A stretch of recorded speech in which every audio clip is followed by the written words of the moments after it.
Lyra lived in the heart of a whisper. Not a loud, blustering whisper, like a secret told in haste, but a soft, shimmering one, woven from starlight and the gentle hum of growing things. Her home, a snug nook carved into the deepest roots of the ancient world weaver tree, was always bathed in the tender glow of glow moss, and the distant, melodic chime of star-dew gathering on the leaves above. Every morning Lyra would wake to the sight of her grandmother, Elara, tending to the potted moon petals that lined their windowsill. These delicate flowers, known for their luminous blush, would pulse faintly with the residual light of the previous night's sky, casting dancing shadows on the smooth, polished root walls. Elara, with her silver hair braided with glimmer threads and her eyes like polished river stones, would hum a tune so ancient it felt like the very first song. It was a song that always seemed to Lyra to be made of the same quiet magic as the whisper itself. Lyra's world was called Lumina, a place where the sun was a distant, golden dream, and the true light came from the moon, the stars, and the abundant living magic of the world weaver tree. It was a world of soft edges and luminous depths, where the air tasted of sweet earth and cool night air, even in the heart of the day. And at the heart of Lumina, at the core of all its beauty and its quiet strength, was the Whis. The Whis wasn't a creature you could see, nor a place you could point to on a map. It was everything, and nothing, all at once. It was the soft rustle of the whisper willows, whose leaves caught the faintest breath of magic and turned it into lullabies. It was the gentle pulse of the glow moss that lit Lyra's path to the stream where the glimmerwings danced. It was the faint, harmonious thrum that vibrated through the very roots of the world weaver tree, a silent symphony that kept Lumina vibrant and alive. The Whis was the world's quiet song, its luminous breath, its gentle living soul. Lyra, however, heard the Whis more clearly than most. While others felt its presence as a vague sense of peace or saw its light as a general glow, Lyra could distinguish its individual threads.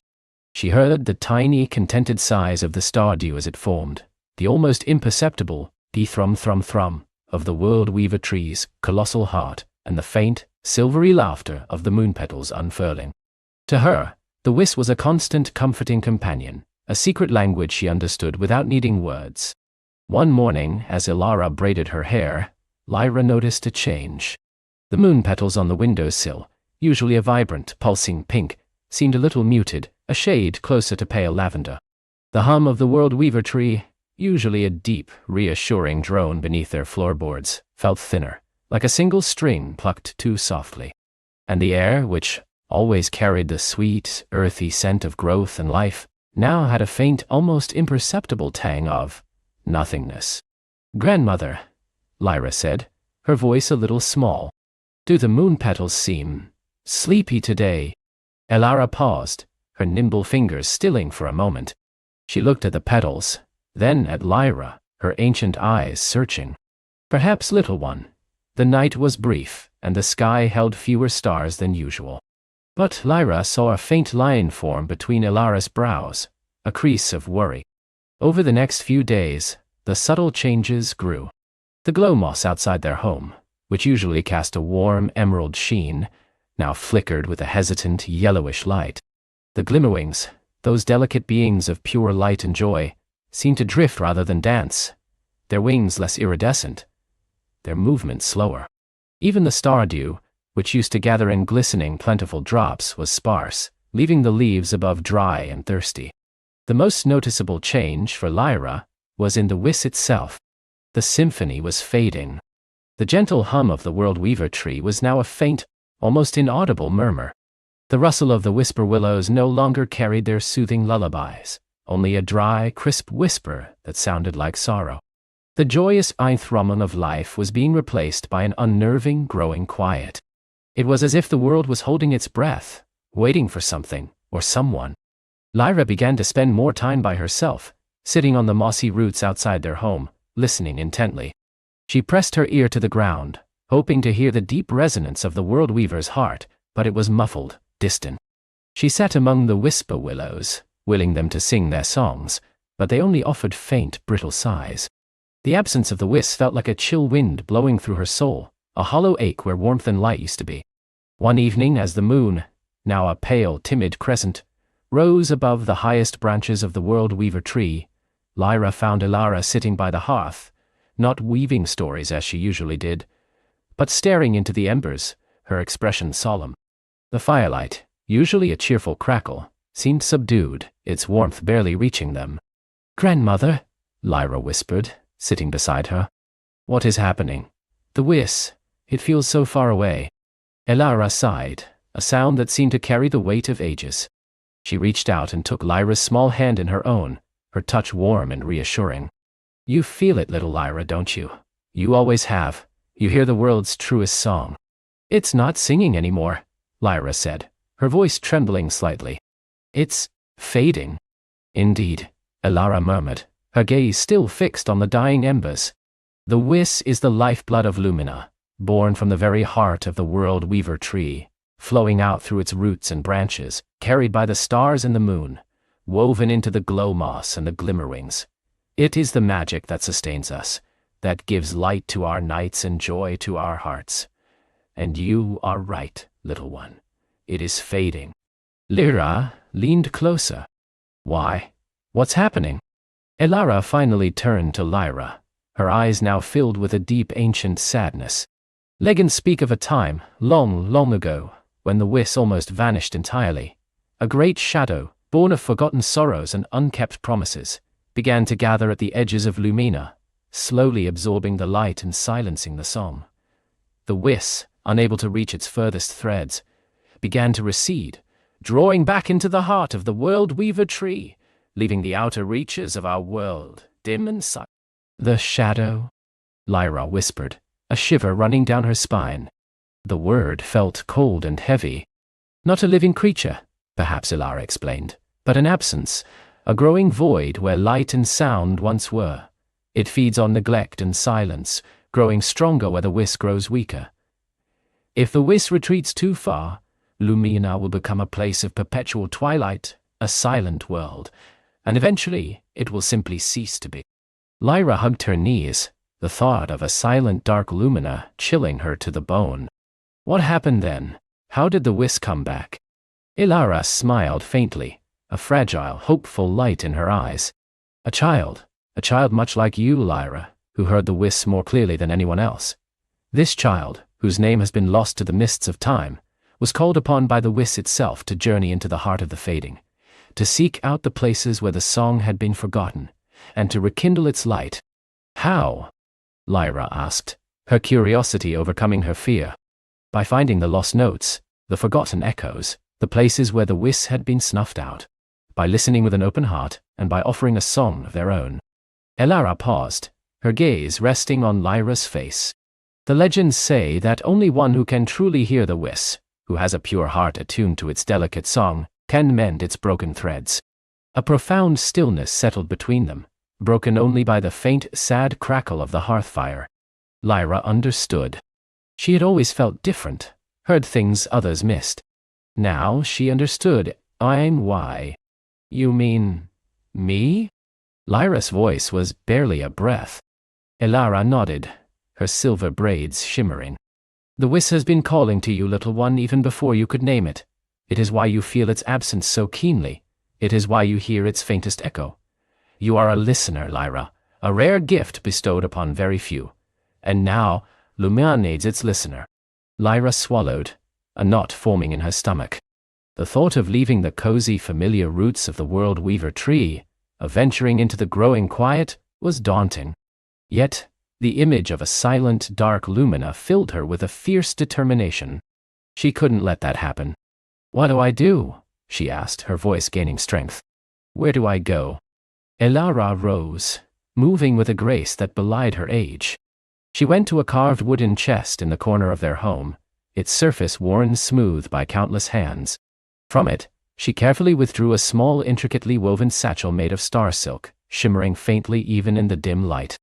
Inside, Lyra glimpsed a small polished stone that seemed to hold a tiny captive star, and a scroll of parchment tied with a moon-petal vine. "The Whis, in its fading, has left faint trails, like breadcrumbs of light," Elara explained, placing the satchel gently into Lyra's hands. "This is a star compass. It doesn't point north or south, but towards the strongest remaining echoes of the Whis. It will guide you towards places where the magic still clings, where you might find a forgotten note, a glimmer of light, a memory of its song. She indicated the polished stone. Hold it and listen. It will hum when you are close to a pathway or a place touched by the Whis. Next, she unrolled the parchment. It was not a map, but a series of delicate, shimmering symbols, like musical notes made of light. This is a song chart. It depicts the ancient pathways of the Whis, the main currents of its flow through Lumina. Many of these paths are now dark, but some may still hold a spark. You must follow the star compass, and when you find a place where the Whis has almost vanished, you must try to remember its song and sing it back into being. Lyra looked at the song chart, feeling a thrill of both fear and wonder. How could she, a small child, sing a world back to life? But grandmother, Lyra said, I don't know the songs of the Whis, I only hear its current hum. Elara smiled, a gentle, knowing smile. The songs of the Whis are not sung with words, little one. They are sung with your heart, with your intention, with the pure light of your spirit. When you find a place where the Whis has gone silent, you must sit and listen, truly listen, to the silence itself. In that silence, if you open your heart, you will hear the ghost of the forgotten melody. Then, you must let your own light, your own connection to the Whis, resonate in the light, and let it flow from you. She then pulled a small silver lantern from the chest, no bigger than Lyra's palm. It was crafted from polished moon silver and inlaid with tiny uncut moonstones. And this is the moon glow lantern. It does not carry its own light, but it can capture and magnify the faintest glimmer of the Whis.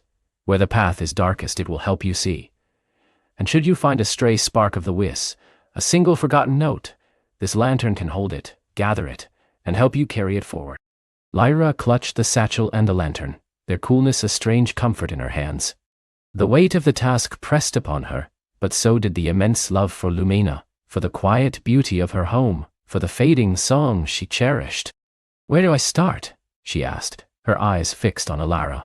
Elara walked to their small, round door, made of woven willow branches and glowing moss. She opened it, revealing the faint muted glow of the outside world, no longer vibrant green, but a soft, hesitant gold. The Whis flows from the deepest heart of the World Weaver tree, out through its vast network of roots. The shadow, we believe, has begun to gather in the winding root tunnels that lead away from Lumina, deeper into the earth, towards places seldom visited. She pointed to a barely discernible path, winding downwards into the deeper, darker parts of the World Weaver's base. It was a path Lyra had never been allowed to take before, a path that led away from the familiar sun-dappled glades and into the unseen depths. The star compass will guide you to the first places where the Whis has been most affected, Elara continued. You must follow its hum. You must be brave, Lyra, but also gentle.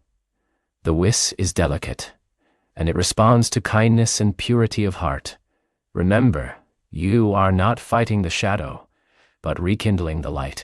Lyra looked at the path, then back at Elara. Her grandmother's face was serene, but Lyra saw the faint concern in her eyes. It was a journey into the unknown, a journey that only she could undertake. I will go, grandmother, Lyra said, her voice firm, surprising even herself. I will bring the Whis back. Elara knelt, drawing Lyra into a warm, soft embrace. I know you will, my little listener. Remember, even in the deepest silence, a whisper can be heard if you listen with your heart, and even the smallest light can banish the greatest shadow. With a final comforting squeeze, Elara released her. Lyra took a deep breath, adjusted the star silk satchel on her shoulder, and gripped the moon-glow lantern. The polished stone in the satchel already vibrated faintly against her side, a soft, almost imperceptible hum that beckoned her forward. It was the Whis, calling to her, guiding her. She stepped out of their cozy home, leaving behind the comforting warmth of the hearth and the familiar scent of moon petals. The air outside was cooler, quieter, and the path before her, leading downwards into the winding root tunnels, seemed to stretch into an endless shadowy distance. But Lyra felt the faint, steady pulse of the star compass against her hip, a tiny beacon of hope in the gathering silence. She was Lyra, the listener, and she was going to find the Whis. She was going to bring its song back to Lumina. Her adventure had just begun. Lyra descended. The air grew immediately cooler, carrying the scent of damp earth and something else, something mineral and ancient, like sleeping stone. The path, worn smooth by countless forgotten journeys, sloped gently downwards. At first, the darkness was absolute, a thick blanket that pressed in from all sides, making her breath catch in her throat. But then, as her eyes adjusted, faint pinpricks of light began to emerge from the walls, tiny, emerald sparks of glow moss, clinging to damp patches of rock. They weren't bright enough to banish the shadows, but they offered a comforting ethereal twinkle, like distant stars fallen to earth. The silence here was different from the quiet of Lumina's moonlit nights. It was a deep, resonant hush, broken only by the soft scrape of her boots on the earthen path and the gentle drip-drip of water somewhere far off. Her star compass, nestled against her hip, pulsed with a rhythm she felt more than heard, a gentle thrum against her skin, pulling her ever deeper. It hummed a silent song, only she could truly perceive, a whisper of direction. Hours passed, marked only by the growing familiarity of the subterranean world. The root tunnels were not uniform. Some sections were narrow, twisting passages where ancient tree roots, thick as Lyra's arm, snaked across the ceiling, sometimes still faintly glowing with a trapped vital energy. Other parts opened into vast, echoing caverns, where stalactites hung like frozen tears and stalagmites rose like silent sentinels, catching the glow moss light and scattering it into 1,000 dancing reflections. Here, tiny, translucent cavefish darted through shallow pools, their delicate fins stirring phosphorescent dust that swirled like miniature galaxies. Lyra paused often, not just to rest, but to listen. She listened to the hum of the earth, the whisper of underground streams, the tiny rustle of unseen creatures. She was Lyra, the listener, and even in this silent world, there were countless voices to be heard. The star compass led her to a place where the tunnel narrowed significantly, opening onto the bank of a swift-flowing underground stream. The water here wasn't clear. It was a deep, inky black, yet it shimmered with an internal light, as if liquid starlight had been poured into its depths. This was the Whispering Stream, a legendary waterway said to carry the echoes of the world's oldest songs. Lyra knelt at its edge, dipping her fingers into the cool, luminous water. It felt like silk, and sung a barely perceptible, sorrowful tune against her skin. To cross, she needed to find a way. The opposite bank was shrouded in a thicker curtain of roots, some so ancient, they seemed to weep slow, glittering sap. Tight. As she stood, pondering, a tiny movement caught her eye. A creature, no larger than her thumb, emerged from a cluster of glowing fungi. It was a root spinner, a being she'd only heard of in Lumina's oldest tales. Its body was delicate, insect-like, with 6 slender legs and 2 long, shimmering antennae that twitched delicately.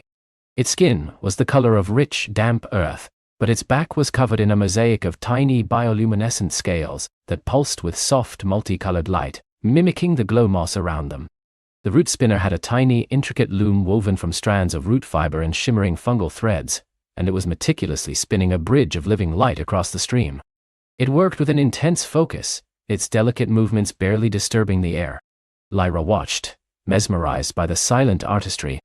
As the root spinner finished a section of its glowing bridge, it paused, its antennae turning towards Lyra. It didn't speak with words, but Lyra, the listener, felt a gentle question bloom in her mind, a soft, inquisitive hum. It was curious, perhaps a little wary, but mostly filled with a quiet wonder at her presence. "Hello," Lyra whispered, her voice soft in the vast cavern. "That's beautiful. Are you building a bridge?" The root spinner tilted its head, and the lights on its back shimmered in intricate patterns. Lyra understood. It was asking if she needed to cross. "Yes, please," Lyra replied, a smile touching her lips. "If it's safe." The root spinner nodded its tiny head, then gestured with one slender leg towards the shimmering bridge it had spun. It was strong, woven with an impossible delicacy. Lyra stepped onto it, feeling the gentle give and resilience of the living threads beneath her boots. Each step sent ripples of light through the structure, as if the bridge itself was breathing.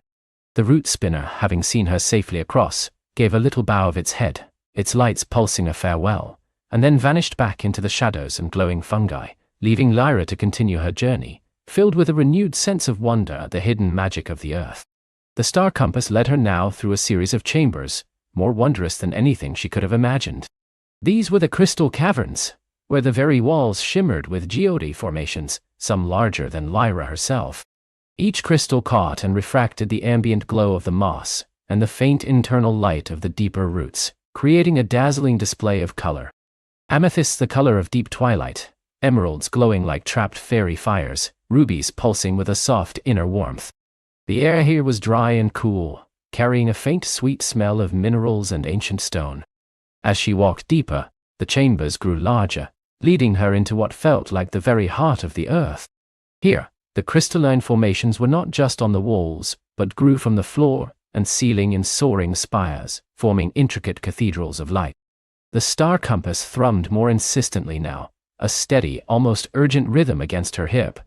Lyra felt a growing sense of anticipation, a feeling that she was drawing closer to something profound. In the largest of these caverns, a space so vast its ceiling was lost in shadows even the glow moss couldn't penetrate, she found another being. It was an earth singer, a creature of legend, said to dwell in the deepest parts of the world, nurturing the ancient songs of the stone. This earth singer was immense, a gentle giant formed from living stone and mineral. Its body was like a collection of smooth, moss-covered boulders, but with intelligent, kindly eyes that glowed with a soft internal light, like polished moonstones. Long crystalline growths formed its limbs and spine, and from its broad shoulders sprouted delicate, fern-like growths that shimmered with dew. The earth singer was not moving. It sat, utterly still, in the center of the cavern, its huge hands resting on a colossal, flat slab of polished obsidian.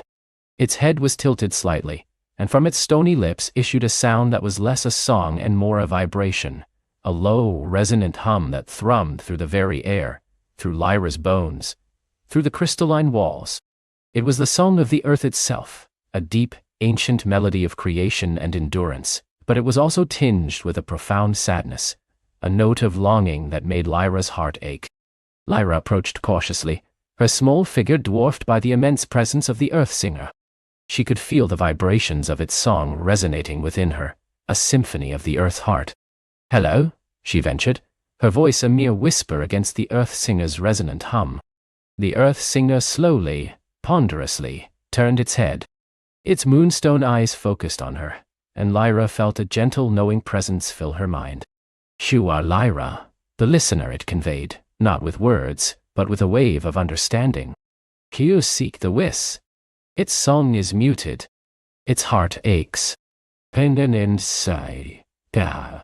Yes," Lyra confirmed, her voice gaining strength. "I want to help it sing again. Lumina needs its song." The earth singer sighed, a sound like shifting mountains, and a cloud of iridescent dust rose from its shoulders. "The Whis is close, little listener," it rumbled, the sound echoing through the cavern. "But the path ahead is not merely one of stone. It is a path of silence, a journey into the heart of what is lost." It then lifted one massive, crystalline hand. Resting in its palm was a single perfectly smooth egg-shaped stone, glowing with an inner light, like a tiny captured sun. It was a sunstone, a relic of the deepest earth. "This will light your way where even the glow moss fears to tread," the earth singer conveyed. "But more than that, it will help you remember the warmth, the light, the joy of Lumina, even in the deepest shadows. For the Whis remembers only the silence now." Lyra carefully took the sunstone. It was warm and smooth in her hand, pulsing with a gentle, comforting heat. "Thank you," she said, genuinely moved. "But why does the Whis only remember silence?" The earth singer's deep eyes seemed to cloud with ancient sorrow. "The Whis carries the oldest song, the first melody of creation. But over ages, as the world grew louder, as the surface dwellers forgot to listen, its song slowly faded, like a cherished memory unshared. Now, it only hears the echo of its own absence. It needs a listener, a reminder of what it means to be heard." "Kenemia, Patricia." Lyra nodded, understanding dawning. It wasn't just about finding the Whis. It was about reawakening it, reminding it of its purpose. "Oh, little listener," the earth singer urged, its voice softening. "I follow the deepest hum. It will lead you to the heart chamber. Be brave. Be true to your song. Is she? With a final profound nod, the Earth Singer closed its eyes, returning to its silent vigil, its mournful hum filling the cavern once more. Lyra clutched the sunstone, its warmth a beacon in her hand, and continued her journey, the star compass now pulling her with an almost irresistible force. The path beyond the crystal caverns was unlike any she had traversed. The glow moss grew sparser, and the roots themselves seemed to retreat, leaving behind bare, smooth walls of dark, polished stone. The Earth Singer's sunstone became her primary source of light, casting a golden glow that pushed back the encroaching shadows. Here, the silence was absolute. Not the deep, resonant hush of the earlier tunnels, but a profound, almost oppressive quiet that swallowed every sound. Lyra could hear her own heartbeat, the soft rustle of her clothes, the gentle scrape of her boots amplified in the profound stillness. Even the star compass hum, though still present, felt muffled, as if struggling against the weight of the silence.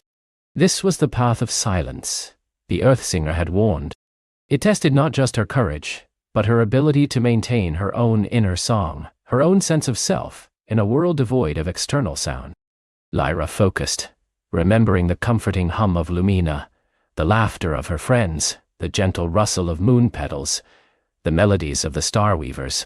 She hummed a quiet tune to herself, a lullaby her mother used to sing, and found that the sound, though small, helped to keep the silence at bay. The tunnel began to descend more steeply, spiraling downwards as if winding into the very core of the planet. The air grew warmer, thick with a faint, metallic scent.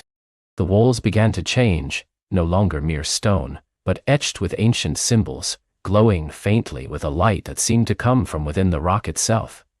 Symbols Lyra had never seen, but which felt profoundly old, speaking of cycles of creation and cessation, of sound and stillness. She walked for what felt like an age, the sunstone a steady companion, its warmth radiating through her hand and into her spirit. The star compass was now almost vibrating against her hip, its silent song insistent, urgent. She knew she was very, very close. As she continued, the ancient etchings on the walls began to shift. They were no longer just symbols, but images, faint, ghostly representations of forgotten melodies, of instruments long turned to dust, of beings singing songs that had vanished from memory. These were the lost echoes, memories of sound trapped within the stone. They didn't make a sound, but Lyra the listener could feel in their resonance, a faint, lingering vibration of what once was. It was a beautiful, haunting experience, like reading a poem written in light and shadow. The tunnel finally opened into a massive, circular chamber. This was the heart chamber, the Earth Singer had called it. It was truly a place of wonder, unlike anything Lyra had ever seen. The entire cavern was formed from a single enormous geode, its walls sparkling with countless facets of crystal, each one catching the sunstone's light and reflecting it into a million shimmering points. In the very center of the chamber stood a colossal, crystalline structure, like an inverted mountain reaching down from the ceiling, its tip almost touching the polished obsidian floor. It pulsed with a faint internal radiance, a deep violet light that seemed to draw all other colors into itself. But there was no sound. The silence here was not just a lack of noise, it was an active presence, a heavy velvet cloak that muffled everything. Lyra stood at the threshold, her breath catching in her throat. This was it. This was where the Whis resided. The star compass now glowed with a steady, intense light, its hum no longer muffled but resonating clearly within her, urging her forward. The sunstone in her hand pulsed with warmth, a gentle counterpoint to the profound silence. She took a deep breath, the air cool and tasting faintly of ozone and ancient stone. She stepped into the heart chamber, her boots making no sound on the obsidian floor. The crystalline structure in the center seemed to hum with an almost imperceptible vibration, a silent song waiting to be sung. As she drew closer, she saw it more clearly. The structure was not just crystal. It was interwoven with ancient petrified wood, and at its base, nestled amongst roots that glowed with a faint sorrowful light, was a vast, shimmering shell. It was bigger than Lyra, iridescent with all the colors of the rainbow, yet it seemed muted, as if its brilliance had been dimmed by sorrow. This was the Whis, the shell from which the first song had emerged, the heart of all music. Lyra approached the great shell, her heart pounding with a mixture of awe and trepidation. She reached out a trembling hand, laying it gently on the cool, smooth surface of the Whis. It felt ancient, vast, and utterly silent. There was no hum, no vibration, no resonance. It was like touching a beautiful empty vessel. She remembered the Earth Singer's words. It needs a listener, a reminder of what it means to be heard. One. Lyra closed her eyes, took another deep breath, and focused. She wasn't just going to listen, the Whis. She was going to listen for it. She reached out with her listener's heart, not seeking sound, but seeking the memory of sound, the potential for melody that still lay dormant within the ancient shell. She poured her own song into the silence, not a loud, boisterous tune, but a gentle, hopeful melody, a soft hum of the moon petals, the laughter of Lumina, the comforting warmth of the hearth, the quiet strength of her own determination. She hummed a lullaby, a melody of comfort and reassurance, a song of being heard. For a long moment, nothing happened. The silence remained, heavy and profound. Then, so subtly that Lyra almost missed it, she felt a faint tremor beneath her palm. A whisper, not of sound, but of possibility. A tiny, almost imperceptible, a stirring within the great shell. The violet light from the central crystal structure seemed to deepen, to pulse with a slow, deliberate rhythm. The star compass at her hip began to glow brighter, its silent song resonating, encouraging. The sunstone in her hand warmed, its light growing more intense, a beacon of hope in the vast silent chamber. Lyra opened her eyes. The iridescent surface of the Whis seemed to shimmer with a renewed internal light, a hint of its former glory. A faint, almost imperceptible vibration now emanated from the shell, a quiet, hesitant thrum that spoke of ancient power stirring from a long slumber. It wasn't a full song, not yet, but it was a promise. A whisper of a beginning. She knew her journey was far from over. Awakening the Whis was not merely about finding it, but about helping it remember its full, glorious voice. And she, Lyra, the listener, was ready to help it sing again. The heart chamber waited, filled with the echo of a promise, and Lyra knew her truest challenge, and her greatest adventure had only just begun. The thrum that echoed through Lyra's very bones deepened, a low, resonant hum that seemed to cradle her in its ancient embrace. It wasn't just a sound, it was a feeling, a slow, deliberate bloom of warmth at her core, spreading outwards like ripples in a still pond. The air around the crystalline heart of the Whis began to shimmer, not with light, but with an invisible vibration, a dance of nascent energy. Tiny motes of dust, suspended in the air within the vast heart chamber, caught the faint ethereal glow, transforming into minuscule glittering stars that pirouetted in the currents of awakening magic. Lyra, kneeling before the monumental crystal, felt her own heart beat in rhythm with the Whis. Her listener's senses, usually attuned to the delicate whispers of the world, were now overwhelmed by this magnificent, burgeoning sound. It was like standing at the foot of a waterfall made of pure music, feeling the spray of harmony on her skin. She closed her eyes, letting the sensation wash over her, allowing her mind to open to whatever message the Whis might impart. And a message came, not in words, but in a cascade of soft, luminous images that unfolded behind her eyelids. She saw a vast, shimmering landscape, vibrant with colors she had never witnessed, alive with trees whose leaves sang in the breeze and rivers that flowed with liquid light. At the heart of this landscape stood the Whis, not as a silent crystal, but as a towering beacon of pure, resonant sound, its melodies weaving the very fabric of existence, bringing forth life and light with every magnificent chord. Creatures of impossible beauty, winged and finned and rooted, thrived under its benevolent song. But then, a shift. The colors began to fade, muted as if a veil had been drawn over the world. The vibrant song of the Whis wavered, a discord entering its pure harmony, like a single sour note, threatening to unravel a perfect symphony. Shadows, not of darkness but of forgetfulness, began to creep in, dulling the brilliance, silencing the lesser sounds that had once danced around the Whis. The creatures of light grew dim, their songs fading to whimpers. Lyra saw the Whis itself begin to withdraw, its brilliant light dimming, its resonant song shrinking until it was but a soft, mournful drone, before finally collapsing into the silent crystalline form she had found. The vision receded, leaving Lyra with a profound sense of loss, a sorrow that was not her own, but an echo of the Whis' long slumber. She opened her eyes, gazing at the crystal, which now pulsed with a more consistent, if still gentle, internal light. The thrum was steadier, a continuous heartbeat. Memory, a soft impression formed in her mind, clear as if spoken aloud. Clost, fragments, and nintanos. Lyra understood. The Whis was not merely asleep. Parts of its essence, its memories, its very song, had been scattered or forgotten during its long decline.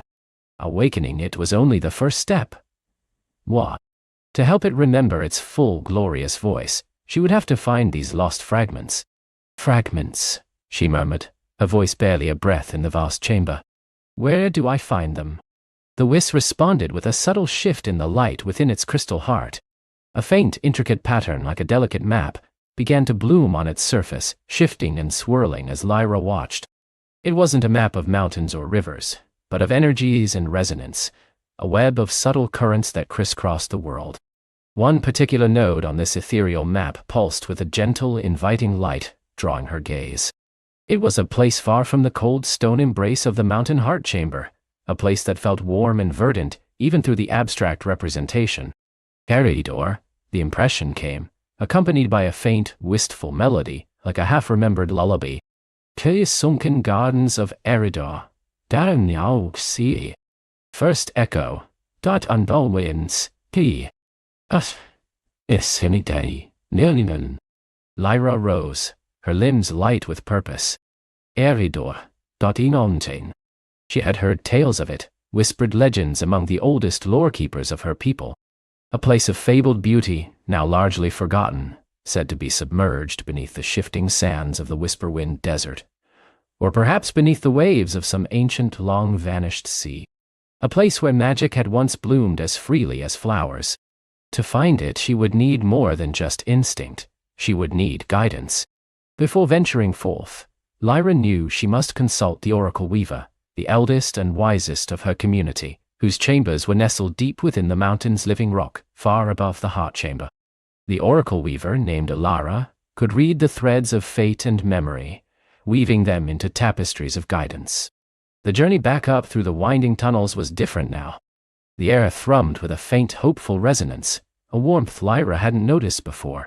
She felt a connection, a subtle tether, to the Whis below. It was as if a part of her own being now pulsed in harmony with it. Alara's chamber was a cozy circular cavern, its walls draped with intricate tapestries woven from moonlight silk and starlight thread, depicting ancient sagas and prophecies. The air was thick with the scent of dried herbs and quiet contemplation. Alara herself was a study in gentle antiquity, her silver hair braided with iridescent beads. Her eyes, though clouded with age, held a deep, knowing twinkle. She sat hunched over a loom of polished star metal, her gnarled fingers deftly guiding threads of glowing energy.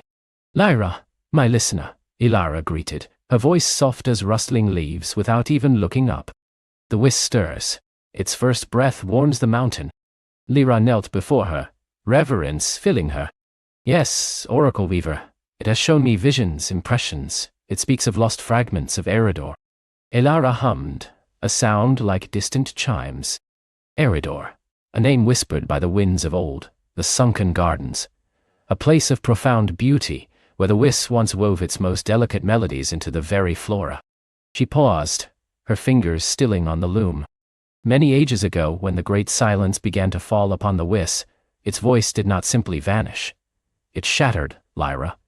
Like a crystal struck by a sorrowful sound, its perfect harmony fractured into countless echoes, each containing a shard of its being, a memory of its song.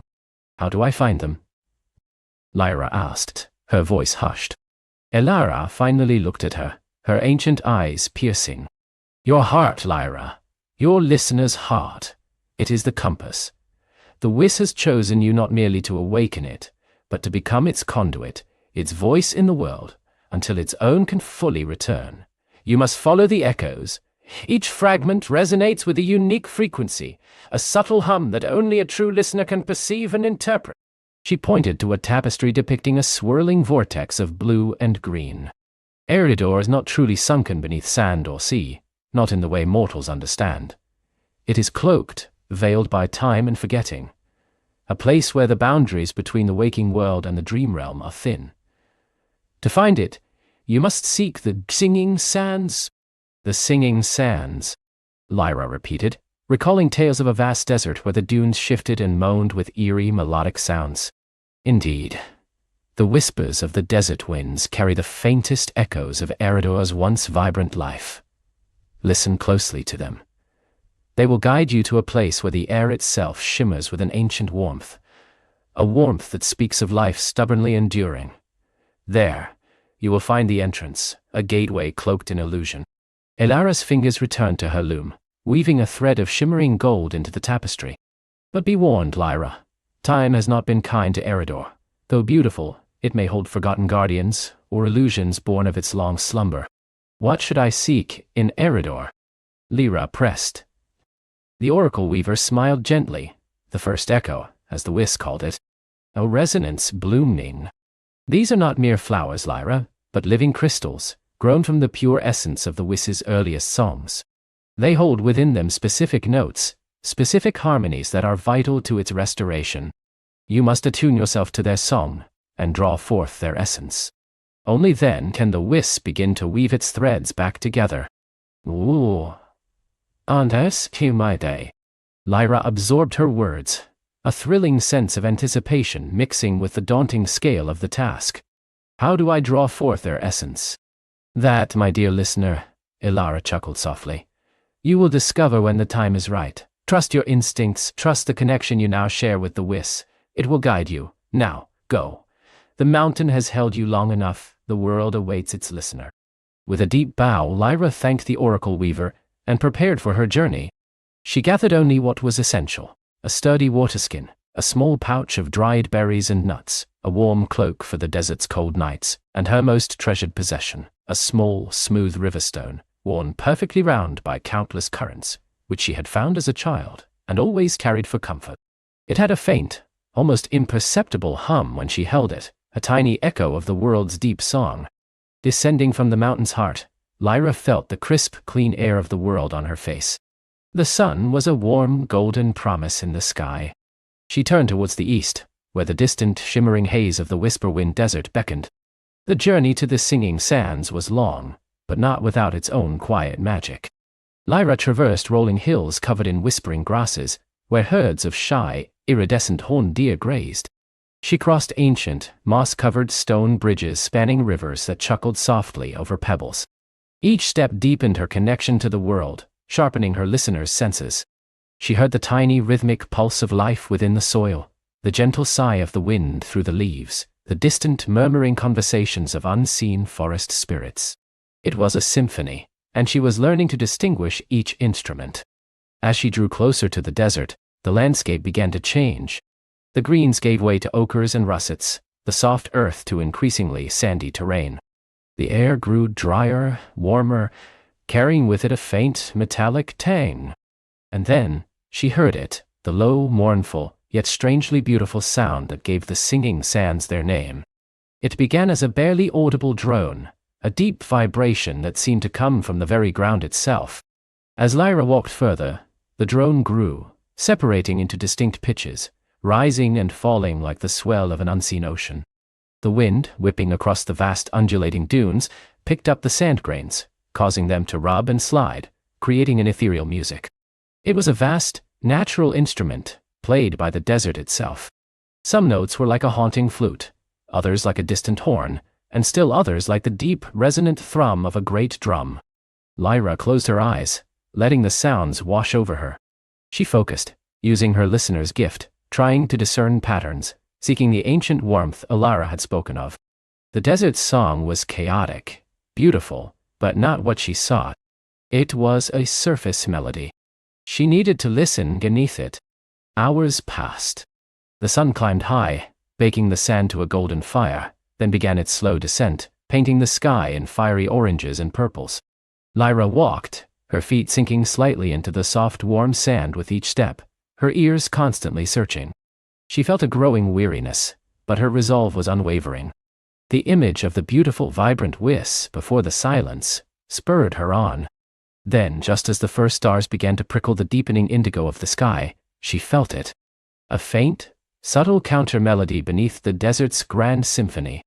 It was a vibration, a warmth, distinct from the dry heat of the sand. It pulsed with a gentle, inviting rhythm, almost like a heartbeat, and it seemed to emanate from a cluster of unusually still, dark rock formations on the horizon, seemingly untouched by the shifting sands. Lyra quickened her pace, her weariness forgotten.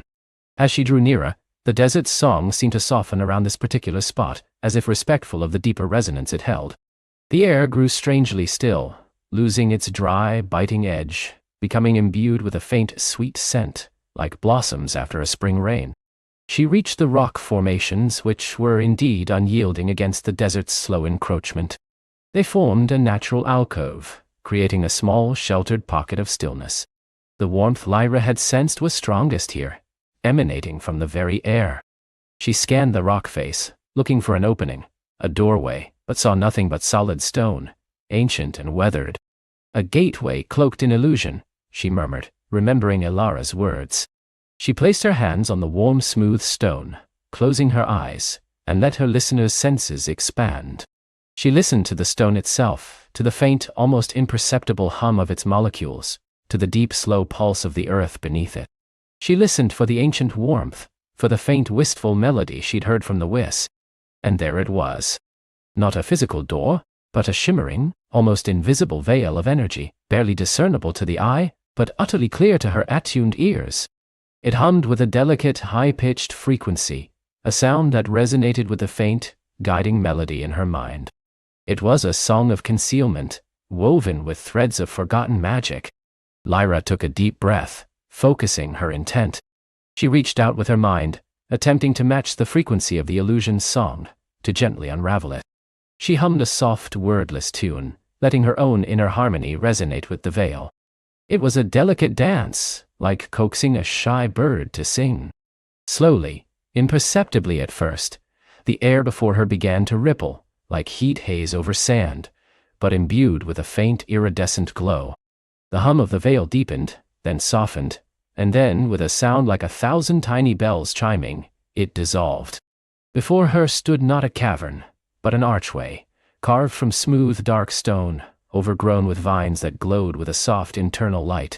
Beyond the archway lay a sight that stole Lyra's breath. The sunken gardens of Eridor. They were not sunken beneath water or sand, but rather nestled in a vast enclosed valley, protected by the very magic that had cloaked its entrance. The air within was thick, with the scent of unfamiliar blossoms and damp earth. Overhead, a dome of shimmering, crystalline energy arched, filtering the starlight into a soft perpetual twilight, giving the gardens an otherworldly glow. And oh, the colors! Lyra had never seen such vibrant hues. Flowers of deep indigo and fiery crimson bloomed alongside emerald leaves and sapphire moss. Trees with bark like polished amethyst reached towards the crystalline sky, their branches laden with fruit that pulsed with soft internal luminescence. Water cascaded down terraced pools, creating miniature waterfalls that tinkled like wind chimes. And everywhere a soft, harmonious hum filled the air, a gentle symphony of growing things, of flowing water, of ancient, enduring life. But it was not untouched. Many of the plants were overgrown, tangled in a wild, unrestrained beauty. Statues of graceful figures, carved from luminous stone, were half hidden by vines, their expressions serene, as if listening to an unseen melody. The paths, once meticulously tended, were now almost swallowed by the exuberant growth. It was a garden reclaiming itself, a testament to its own magical vitality, even in long neglect. Lyra stepped through the archway, feeling the soft, cool earth beneath her feet. The air here felt alive, vibrant with magic. She felt the Whis' subtle tug in her heart, drawing her deeper into the garden. As she ventured further, a new sound reached her ears, distinct from the general hum of the garden. It was a delicate, crystalline vibration, almost too high-pitched to hear, yet resonating perfectly with the guiding melody the Whis had given her. It was the first echo, the song of a resonance bloom. She followed the sound, her steps light, her eyes scanning the riot of colors and forms. The path, barely visible, wound around ancient, gnarled trees whose leaves shimmered with all the colors of the rainbow. She passed through groves of luminous fungi that pulsed with gentle rhythms, and skirted pools where fish with scales like polished jewels swam lazily. The crystalline vibration grew stronger, leading her to a clearing where a magnificent ancient tree stood, its bark like woven silver, its leaves a cascade of iridescent blues and greens. At its base, nestled amidst a bed of glowing moss, lay a cluster of what looked like oversized, translucent flowers. These were the resonance blooms. Each bloom was a marvel. Their petals were not soft and yielding, but crystalline and multifaceted, catching the ambient light and refracting it into 1,000 tiny rainbows. They pulsed with a gentle inner glow, and it was from them that the delicate, high-pitched vibration emanated. There were a dozen of them, each a slightly different shade of violet, blue, or green, and each humming a distinct, yet harmonizing note. Lyra knelt before them, her heart thrumming with anticipation. She reached out a hesitant hand, choosing the largest, most vibrant bloom, its crystalline petals glowing with an ethereal violet light. As her fingers brushed against its cool, smooth surface, a wave of pure, clear sound washed over her. It was a single perfect note, held long and true, resonating deep within her. It was a note of profound peace, of quiet joy, a fundamental building block of harmony. It was a piece of the Whis, a fragment of its magnificent song, preserved in crystalline form for countless ages. As the note filled her, Lyra felt an answering resonance from within herself, a subtle shift in her connection to the Whis back in the mountain. It was as if a tiny, almost imperceptible thread, long broken, had just been reconnected. The violet bloom pulsed brighter, and then, slowly, its crystalline petals began to melt, dissolving into a shimmering, violet mist that swirled around Lyra before gently coalescing into a small, smooth, violet-hued crystal in her palm. It hummed softly, a tangible piece of the Whis' lost song. A sense of profound accomplishment filled her, yet it was quickly followed by the understanding of how much more there was to do. This was but one note, one small fragment. The Whis had once woven entire symphonies.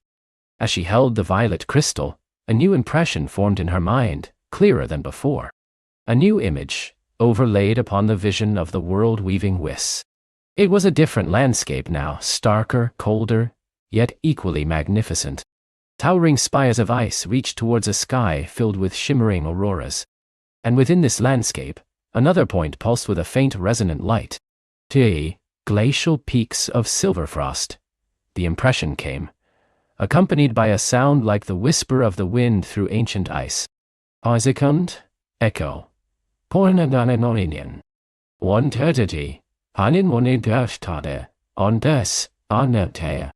Lyra gazed at the shimmering violet crystal in her hand, then looked up at the crystalline dome of Eridor, feeling the gentle, hopeful hum of the remaining resonance blooms. Her journey was far from over. She had found the first echo, helped the Whis reclaim a precious fragment of its voice. But the world was vast, and the Whis' song was scattered across its breadth, waiting to be rediscovered. With the violet crystal warming her palm, Lyra knew her path now led to the distant frozen north, to the heart of Silverfrost. Her adventure, truly, had only just begun. The biting winds of the Sunstone Peaks howled their warning, but Lyra, bundled in a cloak woven from the resilient threads of mountain moss, pressed on. The violet crystal in her palm pulsed with a steady warmth, a tiny lighthouse against the encroaching chill. Her companions were the sturdy, shaggy frost strider, its hooves crunching softly on the nascent snow, and the silent, watchful gaze of the winter moon. Days blurred into a symphony of wind and ice, as they climbed higher, leaving behind the green valleys of Eridor for a realm of pristine white. Finally, the landscape opened up into a breathtaking vista, Silverfrost. Not a barren wasteland, but a kingdom sculpted from ice and starlight. Massive glaciers glittered like forgotten jewels, and crystalline spires pierced the sky, reflecting the swirling dance of the aurora borealis. Nestled amongst these frozen giants, Lyra spotted a cluster of dwellings, carved directly into the living ice, their windows glowing with a soft inner luminescence. This was home to the Frostkin, a people whose songs were as sharp and clear as the air they breathed.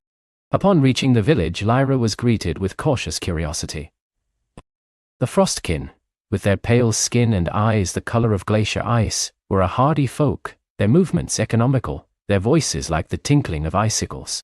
She showed them the violet crystal, and explained, with a mix of gestures and the few words she knew, her quest for the Whis' song. An elder, a woman named Kaylin with braids like spun silver, listened intently. "The Whis," Kaylin murmured, her voice a soft rasp.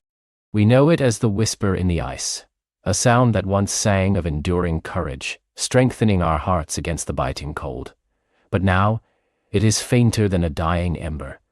It lies deep within the glacial heart, the oldest glacier where the very breath of winter was born." The glacial heart was a cathedral of ice, its labyrinthine passages glowing with an ethereal blue light that seemed to emanate from the ice itself. Lyra left the frost strider at the entrance, entering alone, her footsteps echoing in the profound silence. The temperature plummeted, a cold that bit to the bone, but the violet crystal in her hand radiated a comforting heat. She noticed the ice walls were not entirely smooth. Intricate, swirling patterns, like frozen whispers, adorned them. These, she realized, were the fragmented memories of the Whis' song of endurance. Deeper she ventured, the passages narrowing, the ice growing thicker and older. She encountered figures, shrouded in mist, ancient ice elementals, guardians of the glacial heart. They did not speak, but their presence was a palpable barrier of cold and ancient will. Lyra, remembering the gentle hum of the resonance blooms and the Whis' desire to be whole, did not fight. Instead, she began to sing.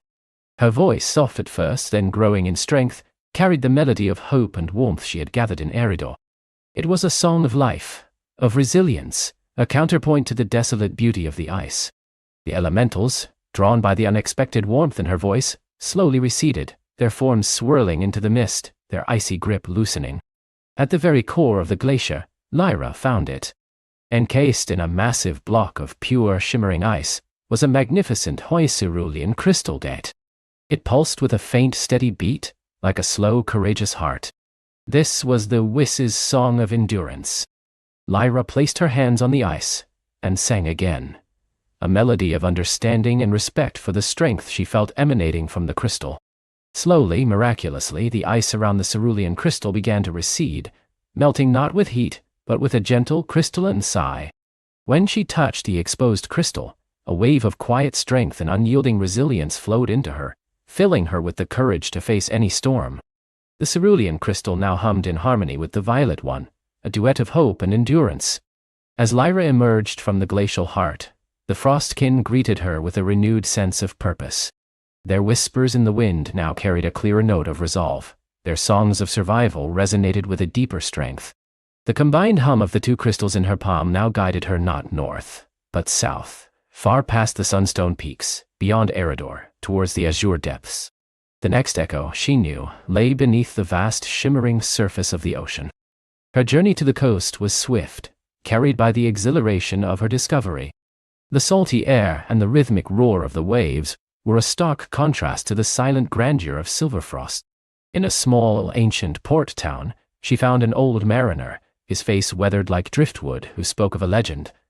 The sunken city of Lumina, a city of bioluminescent coral and pearl, lost to the depths centuries ago, now inhabited by the Lumina folk, merfolk-like beings with scales that shimmered like rainbows. He also spoke of a great sky whale, an ancient, gentle creature that could carry travelers to the deepest parts of the ocean, guided by the songs of the Lumina folk. With the help of the mariner, who was intrigued by her glowing crystals, Lyra managed to call one of the rare sky whales. It descended from the clouds, a colossal, gentle creature with skin like polished jade, its massive fins propelling it through the air. Its eyes, the size of small ponds, held ancient wisdom. Lyra and her frost strider, who had surprisingly adapted to the sea journey, boarded the creatures back, finding a hollow where they could be safely encased as the sky whale began its descent into the ocean. The descent was a slow, mesmerizing journey into a world of liquid twilight.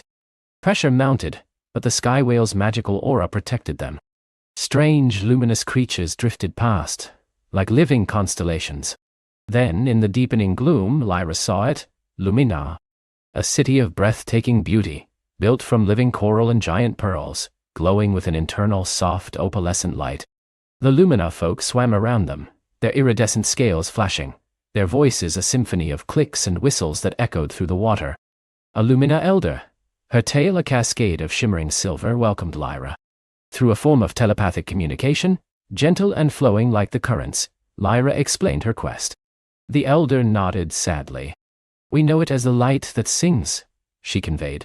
"A beacon of hope and wonder that once illuminated our path and strengthened our dreams. But now, it flickers, dim and sorrowful. And the shadows of the abyss grow bolder around us.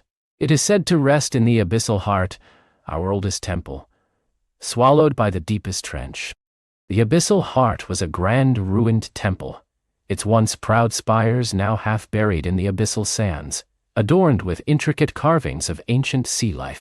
Despite its decay, a faint melancholic glow emanated from within.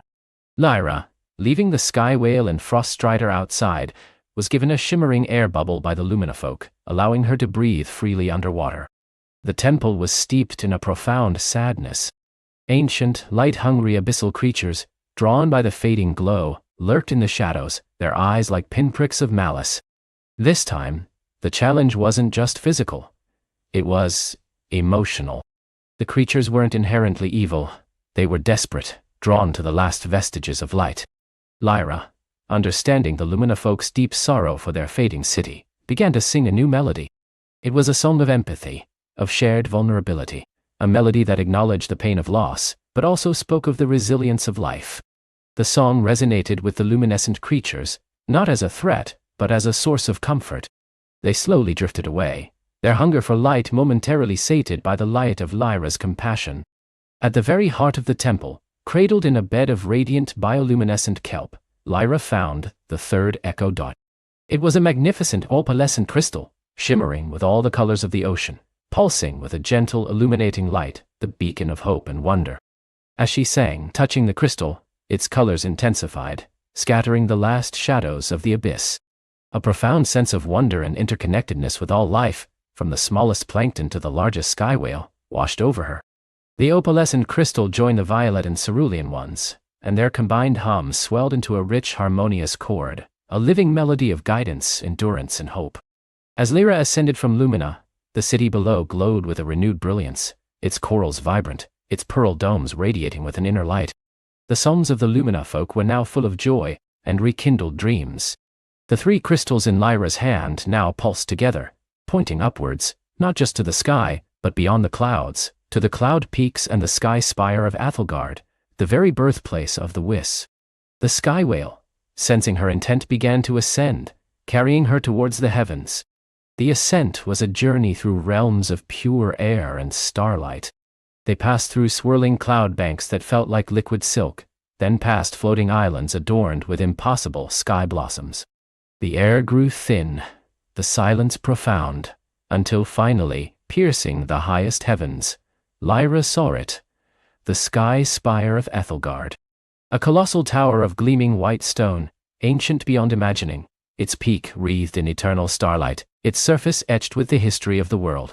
It was majestic, breathtaking, and utterly, profoundly silent. The sky whale gently deposited Lyra and her faithful frost strider at the base of the spire. There were no inhabitants, no welcoming party, just the spire itself, waiting. Lyra began her final ascent, walking up grand spiraling staircases carved with murals depicting the creation of the world, the birth of the Whis, and its tragic shattering. Each step resonated with a forgotten memory, a whisper of the Whis' original, complete song. At the very apex, beneath a vast dome of pure starlight, Lyra found not a crystal, but a shimmering empty pedestal. This was the heart of silence, the origin point, the core where the Whis' song had been torn apart. The silence here was absolute, a void that threatened to consume all sound, all memory. It was the final test, not to find an echo, but to bring the song Hintai, the silence, to fill the emptiness with the beauty she had gathered. Lyra, her heart brimming with the journey's wisdom, gently placed the violet, cerulean, and opalescent crystals onto the pedestal. They did not merely rest there, they floated, spinning slowly, drawn together by an invisible magnetic force. As they aligned, they began to glow, not individually, but as a single, unified light, a brilliant white core that pulsed with all the colors of her journey. A faint hum began, a whisper so soft it was almost imperceptible. Then it grew, gaining strength, richness, and complexity. It was not just sound, it was light, color, emotion, and memory all woven together. The Whis' song, whole and complete, poured forth from the spire. It was a symphony of gentle guidance, unyielding endurance, and boundless hope. It was the very melody of life, of connection, of belonging. The song rippled outwards, a wave of pure, harmonious magic that embraced the entire world. In Eridor, the resonance blooms burst into vibrant, ecstatic bloom, their petals unfurling in a joyful chorus. In Silverfrost, the glacial heart pulsed with a renewed, gentle thrum, and the Frostkin felt a touch of warmth and invigorated life in their ancient lands. In Lumina, the sunken city blazed with an inner brilliance, its inhabitants singing songs of pure wonder, no longer fearing the encroaching darkness. Every living thing, from the smallest sprout to the tallest tree, from the deepest fish to the highest bird, felt a profound sense of connection, a renewed purpose. The world, once fading, now sang with vibrant life. Lyra stood there, bathed in the radiant song, her heart swelling with a joy she had never known. The Whis' song was not just around her, it was within her, an integral part of her being. She had become a conduit, a whisperer of its melody, a living testament to its return. Her journey was complete. She had restored harmony, not just to a song but to the very heart of the world. She smiled, feeling the vibrant hum of the reawakened world around her, knowing that her path had truly led her to a place beyond her wildest dreams. She was no longer just Lyra, the girl who heard a faint hum. She was Lyra, the song weaver, forever connected to the heart of the world, her own spirit singing in unison with the Whis. The stars above Ethelgard twinkled brighter, and the world below, finally, was singing once more.